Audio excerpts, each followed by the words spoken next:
Hey guys, स्वागत छ तपाईहरुलाई आजको यो मार्केट एनालिसिस भिडियोमा।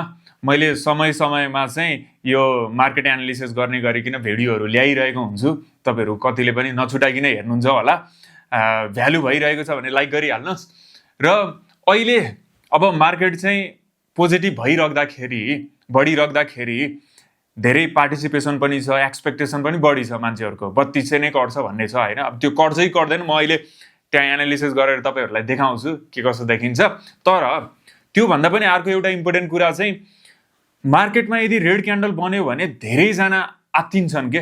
मलाई पनि मेसेज आइरहेको हुन्छ, अब बेच्ने हो त अब के हुन्छ त, व्हाट्स योर ओपिनियन भनेर। र बढ्यो भने पनि अब प्रॉफिट बुक गर्ने हो कि हैन त्यो थाहा नै छैन। So what is lacking is strategy.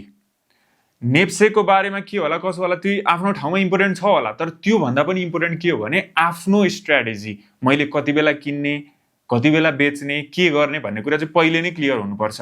म स्ट्र्याटेजीको बारेमा चाहिँ कुनै अर्को एउटा डेडिकेटेड भिडियो पनि ल्याउँला, एकदम इम्पोर्टेन्ट छ त्यो कुराहरू। अहिलेको लागि चाहिँ स्टार्टिङ विथ नेप्सेको एनालिसिसबाटै सुरु गरौँ है त। ओके, सो यो चाहिँ नेप्सेको डेली चार्ट भयो। अब हामी जुम इन गरेर अहिलेको रिसेन्ट टाइममै फोकस गरौँ। सो रिसेन्ट टाइममा नेप्से बढ्न सुरु गरेको भनेको चाहिँ यो पोइन्टबाट 2615 बाट। यहाँबाट नेप्से बढिरहेको छ र यो दिनमा चाहिँ ग्याप अपमा ओपन भएर पावरफुल बुलिश क्यान्डल बन्यो। त्यसपछि मार्केटमा केही सेलिङ प्रेसर देखेर मार्केट कन्सोलिडेट भयो है, बुलिश क्यान्डल कन्सोलिडेसन। र फेरि यहाँनिर चाहिँ यो दिनपछि है यहाँनिर ग्याप अपमा ओपन भएको छ। Can you see this? So gap अपमा ओपन भएको छ पावरफुल बुलिश क्यान्डल र अहिले कन्सोलिडेट गरिरहेको छ। सो ठ्याक्कै यसरी नै चलिरहेको छ कि मार्केट। सो अब आउने दिनमा चाहिँ यहाँनिर हुने सम्भावना के छ त, फेरि चाहिँ एउटा बुलिश क्यान्डल बन्ने सम्भावना चाहिँ छ यही प्याटर्न अनुसार। So far so good. अहिलेसम्म त्यस्तो केही पनि चाहिँ प्रब्लम देखिँदैन। अब मार्केट बढ्ने क्रममा चाहिँ हाम्रो लागि चाहिँ कुन कुन लेभलहरू इम्पोर्टेन्ट हुन्छ त, ठ्याक्कै यो जुम आउट गरेर हेरौँ। हाम्रो लागि इम्पोर्टेन्ट सप्लाई जोनहरू कता कता छ भन्दाखेरि यो एरियामा, ठ्याक्कै यो 3000 को एरियामा, किनभने बारम्बार यहाँबाट झरेको हो नि त। लास्ट टाइम पनि यो राम्रै पोजिटिभिटी थियो तर पनि 3000 लाई कटाउन सकेन।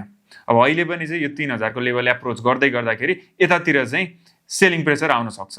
अब यो लेभल कटायो भने अर्को कुन चाहिँ लेभल एरिया इम्पोर्टेन्ट छ हाम्रो लागि भन्दाखेरि यो 3200 को एरिया अफ कोर्स हैन। सो अब सिधै गएर चाहिँ 3200 पार गर्न चाहिँ त्यति सजिलो छैन। त्यो सिनारियो चाहिँ झ्याप्पै भइहाल्छ भन्ने चाहिँ देखिँदैन हैन। लेट्स सी, अब त्यो चाहिँ हेर्दै जानुपर्छ। अब तलतिरको पनि कुरा गरौँ। तलतिर चाहिँ हामीले के कुरामा विचार गर्नुपर्छ भने अब ल हेर्नुहोस्, यो र्याली भरि चाहिँ नेप्सेमा जुन क्यान्डल बनेको छ नि त्यो क्यान्डलको लो पोइन्ट भन्दा तलतिर अर्को क्यान्डल क्लोज हुनै सकेको छैन। सी ओभरअल यो र्यालीमा यहाँनिर रेड क्यान्डल बन्यो, यसको लो कुन छ, यो पोइन्टमा छ। यो पोइन्ट भन्दा तल क्लोजिङ दिन सकेको छ त कुनै क्यान्डलले? सकेको छैन नि त। सो अब आउने दिनमा चाहिँ यहाँनिर रेड क्यान्डल बन्छ र यसको लो पोइन्ट भन्दा पनि तल अर्को एउटा क्यान्डल क्लोज हुन्छ, तलै नै रेड क्यान्डल बन्छ भने that is not good for us. त्यति बेलामा चाहिँ मार्केट फेरि अब तलै जाने हो कि भन्ने जस्तो हामीले सोच्नुपर्छ। त्यही अनुसार चाहिँ अब सेलतिर हेर्नुपर्ने होला है।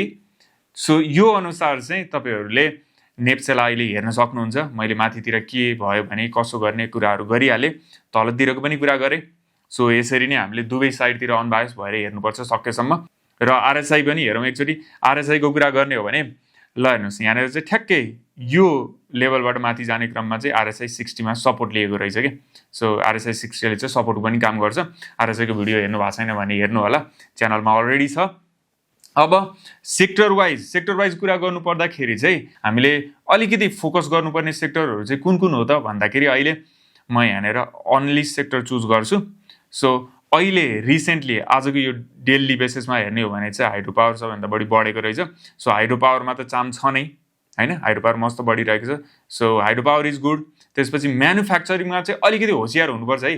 किन भन्दाखेरि म्यानुफ्याक्चरिङमा तपाईँले हेर्नुहुन्छ भने यहाँनिर म्यानुफ्याक्चरिङमा पनि सिमेन्ट कम्पनीजहरू, ओके यो चाहिँ अलिकति देखाउन लायक छ त्यही भएर म देखाइदिइहाल्छु। सी यो सिमेन्ट कम्पनीजहरूमा चाहिँ के भइरहेको छ भन्दाखेरि मानौ यो शिवम सिमेन्टको, अलराइट, आरएसआई पनि म हटाइदिन्छु, यो लेभल्सहरू पनि हटाइदिन्छु।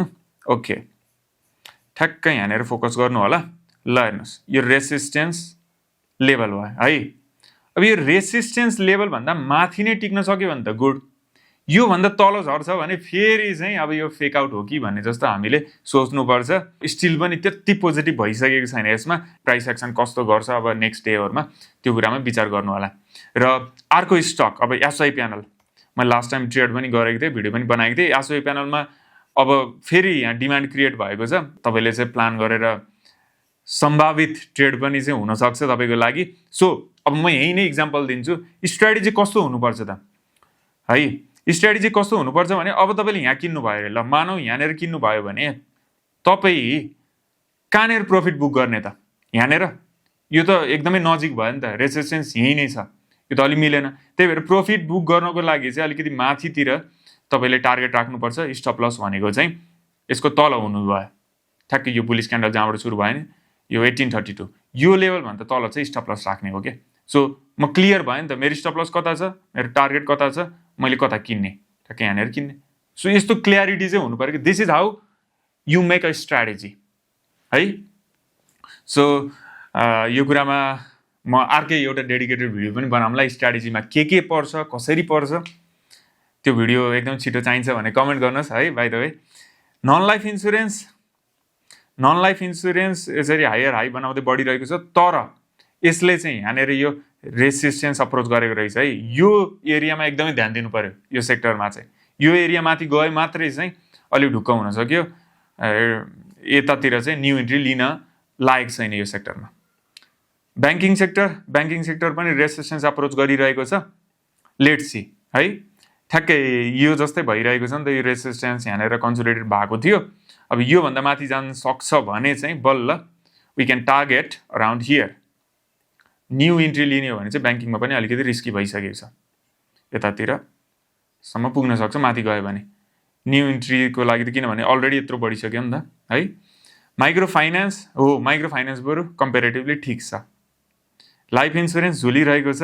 लास्ट टाइम भनेको जस्तो अब यो त अलिकति इन्भेस्टमेन्ट तरिकाले गर्ने हो भने त ठिकै हो, नत्र ट्रेडिङको लागि त्यति अट्र्याक्टिभ छैन। ओके, त्यसपछि ट्रेडिङ फाइनल्ली अब यो रेक्टेङ्गल यो बक्सबाट चाहिँ बाहिर निक्लेको रहेछ, ठिक छ। यो पनि डेभलपमेन्ट ब्याङ्क कमर्सियल ब्याङ्क जस्तै ठ्याक्कै रेसिस्टेन्स अप्रोच गरेर बसिरहेको छ।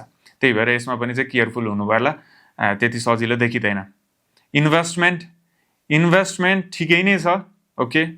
र होटल्स रेसिस्टेन्स एरियामा छ, यसमा पनि केयरफुल हुनु होला। फाइनेन्स पनि अब ठ्याक्कै यो रेसिस्टेन्समा छ, अब यो रेसिस्टेन्स नकटाएसम्म अलिकति केयरफुल हुनु होला।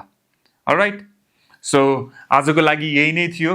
मैले वाच लिस्टहरू चाहिँ अब फर्दर अरू केही पनि सेयर गरिनँ, किन भन्दाखेरि नेप्स चाहिँ एक लेभलमा बढिसक्यो। लास्ट टाइम जुन भिडियो थियो त्यसमा वाच लिस्टहरू थियो, त्यसमा नै इन्ट्याक्ट रहनु होला, त्यही प्लानमा फोकस गर्नु होला। Now I will see you in the next video. Till then, happy trading, happy investing, bye by.